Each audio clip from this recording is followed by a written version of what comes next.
visiblement, avec la chute des 2 dernières villes, effectivement, à part Kaboul, bien sûr, qui étaient encore aux mains des gouvernements hier, donc Jalalabad et Mazar-e-Sharif, on sentait que là, l'étau était en train de se resserrer. Honnêtement, on ne s'attendait pas à ce que ça aille si vite, cette avancée comme ça sur la capitale Kaboul. Apparemment, la stratégie des talibans, c'est pour l'instant de rester, je reste prudent, parce que certaines informations sont un peu contradictoires en provenance de Kaboul. Le porte-parole des talibans aurait indiqué que pour le moment les talibans restent aux portes de la ville, n'entrent pas encore dans la ville.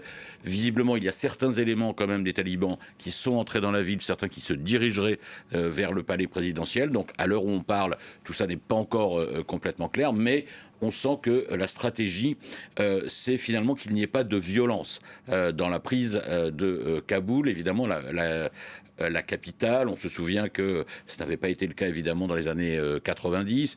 Les combats d'ailleurs à l'époque avaient duré 2 années avant que les talibans puissent prendre le pouvoir. Là, ça a été beaucoup plus vite.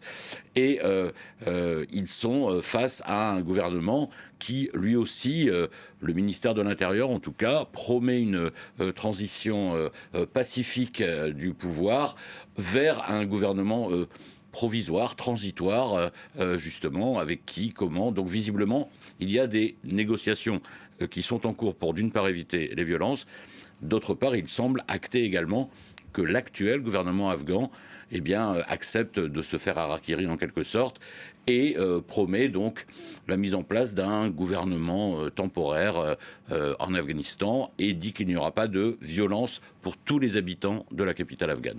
Pourquoi cette stratégie pacifique adoptée par les talibans? Est-ce que c'est une volonté de changer leur image? Alors, stratégie pacifique, disons que c'est à Kaboul. À Kaboul, oui. Uniquement. Oui, parce que pour le reste, ça n'a pas tout le temps été pacifique. Après, il faut jamais oublier qu'en Afghanistan, on gagne pas des victoires uniquement d'un point de vue militaire. Il y a une très longue tradition. Il y a des traditions tribales, notamment, qui font que c'est assez fréquent, en fait, que telle ou telle ville tombe à l'issue de négociations parce que tel ou tel chef, finalement, a décidé de changer de camp.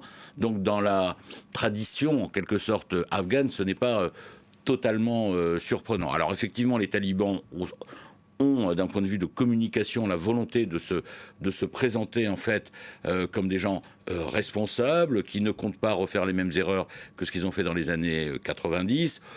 Bon, le problème, c'est que dans les zones qu'ils ont déjà conquises, il y a déjà des témoignages d'exactions, d'atrocités qui ont été commises, de décapitations, de femmes qui restent littéralement cloîtrées chez elles.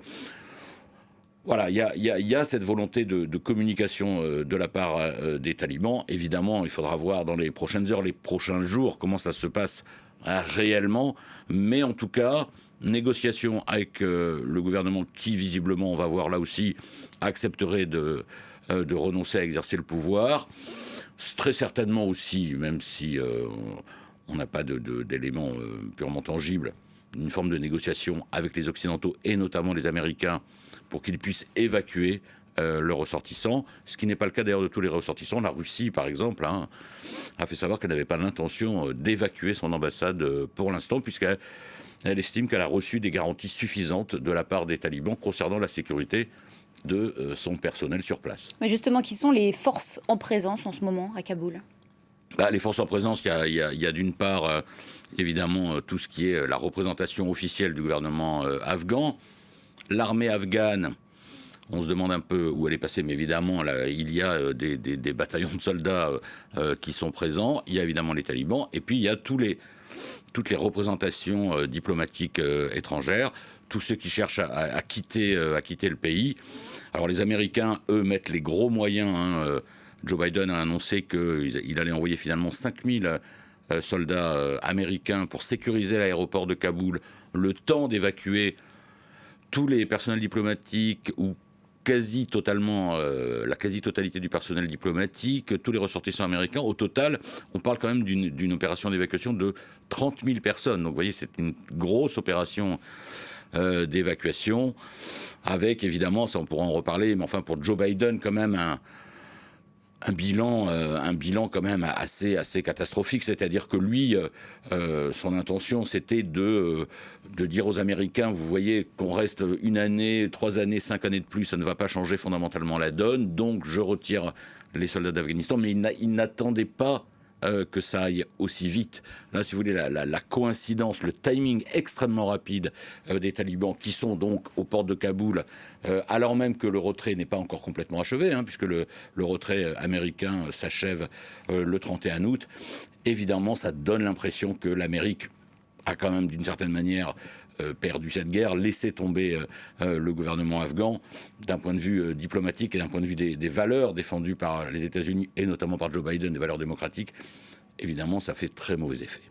Justement, le bilan, quel bilan peut-on faire de ces 20 ans de présence américaine? C'est un échec total? Un échec total, oui et non. Alors c'est vrai que, évidemment, c'est une présence qui a coûté très cher aux États-Unis, autour de 2000 milliards de dollars, dont la moitié d'ailleurs dépensée, environ 1000 milliards de dollars, pour essayer de moderniser, professionnaliser l'armée afghane. Les Américains d'ailleurs sont absolument stupéfaits de voir à quel point les soldats afghans, les officiers ne se battent pas et souvent se rendent sans combattre et livrent des villes comme ça. Comment expliquer justement cet effondrement de l'armée afghane? Alors attendez, je vais d'abord finir le bilan des Américains. Ils sont donc restés 20 ans sur place. C'est la plus longue opération extérieure des États-Unis. Et ils s'en vont évidemment de manière... évidemment sur un bilan très très mitigé. En même temps, on voit que dès qu'ils ne sont plus là, les talibans reviennent. Donc en fait, la seule utilité pour les Afghans de la présence américaine, c'était d'empêcher un retour au pouvoir des talibans. Après, Joe Biden, il fait de la réelle politique, c'est-à-dire que ce n'est pas directement dans les intérêts des Américains de rester pour une guerre qui coûte, encore une fois, très cher, qui a coûté cher aussi en vie humaine, quand même, il faut le rappeler. Et cela dit, la réduction des effectifs américains sur place avait commencé dès 2014, après ce qu'on avait appelé le surge en Afghanistan décidé par Barack Obama, où là il y avait environ 100 000 soldats américains présents sur place. Après, ça a très très fortement baissé. C'est Donald Trump qui a pris la décision finale de retirer totalement ce qu'il restait, les quelques milliers de soldats américains qui restaient en Afghanistan. Décision confirmée finalement par Joe Biden, et on voit le résultat, on voit le résultat aujourd'hui. C'est-à-dire que je pense que Joe Biden ne s'attendait pas, franchement, à ce que ça aille aussi vite. Le résultat, c'est cette débâcle de l'armée afghane que les Américains ont échoué à former. Oui, alors les Américains, ils sont assez mécontents. D'ailleurs, Joe Biden l'a exprimé publiquement. Ils ont effectivement donc dépensé beaucoup d'argent.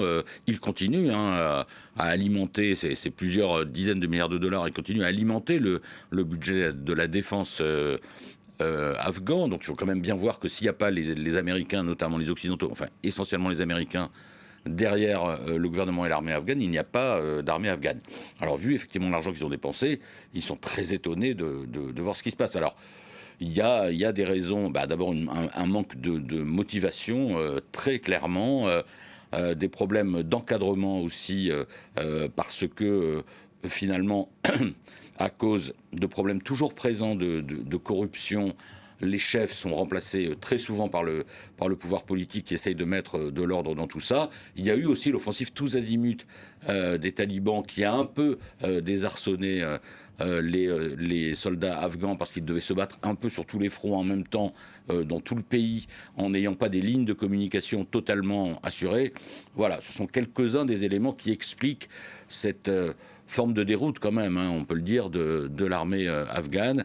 Et le fait aussi que beaucoup d'officiers, et des soldats aussi, mais enfin, ça commence quand même avec les officiers, ont assez vite déserté le pays. Certains se sont réfugiés dans les pays voisins, notamment au Tadjikistan. Voilà, c'était une armée qui matériellement était quand même beaucoup mieux équipée que les talibans, 4 fois plus nombreuse. On parle d'une armée autour de 300 000 hommes, avec matériel notamment aérien que n'ont pas les talibans. Les talibans, ils ont des drones de surveillance, c'est tout.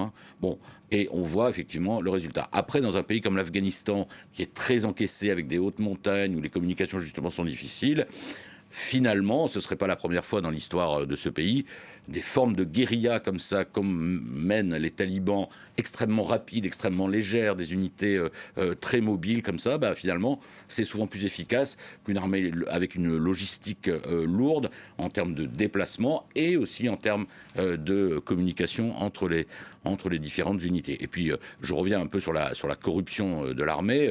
Les Américains eux-mêmes étaient furieux parce que sur la ligne budgétaire, en fait, qu'ils alimentaient pour donner de l'argent à l'armée afghane, ils s'étaient rendu compte, je crois qu'il y avait une quarantaine de bataillons afghans en fait qui étaient purement fantoches, en fait, donc ils n'existaient pas. Donc évidemment, cet argent était détourné d'une manière ou d'une autre. Voilà, c'est un ensemble de facteurs qui expliquent cet effondrement de l'armée afghane. Et puis côté taliban, une très grande détermination, hein, ça compte beaucoup évidemment dans ce genre de conflit, et grande mobilité, grande légèreté.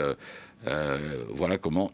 Grande diversification aussi des talibans, hein, et qui sont à l'origine issus principalement de l'ethnie principale en Afghanistan, qui est l'ethnie Pashtun, qui est plutôt dans le sud du pays. Et ils se sont beaucoup diversifiés, notamment vers le nord. Ils ont réussi à recruter chez des Ouzbeks, chez des Tadjiks, alors que dans les années 90, même quand ils étaient au pouvoir à Kaboul, ils ne contrôlaient pas le nord du pays. Donc il y a eu aussi cet effort qui a été effectué par les talibans. Et puis maintenant, ils sont sur cette opération de communication sur le thème vous allez voir, nous avons changé. Bon, encore une fois, les témoignages sur ce qui se passe quand ils sont aux manettes quelque part dans des villes ou des campagnes ne sont pas très encourageants. Les formulations concernant notamment le droit des femmes sont pour le moins ambiguës, puisqu'ils disent qu'ils sont prêts à respecter le droit des femmes selon la tradition islamique. Donc vous voyez, c'est quand même extrêmement ambigu. Voilà, on en est là, quoi qu'il en soit pour le moment. Alors est-ce que ça va durer plusieurs heures, plusieurs jours? Trop tôt pour le dire. Ils veulent entrer dans Kaboul de manière pacifique, qu'il n'y ait pas de violence. Et ça, clairement aussi, c'est, en termes de communication, c'est vis-à-vis de la communauté internationale, pour dire, vous voyez, là, cette fois-ci, nous avons le pouvoir, nous est tombé dans les mains, en quelque sorte, de la part des autorités officielles afghanes.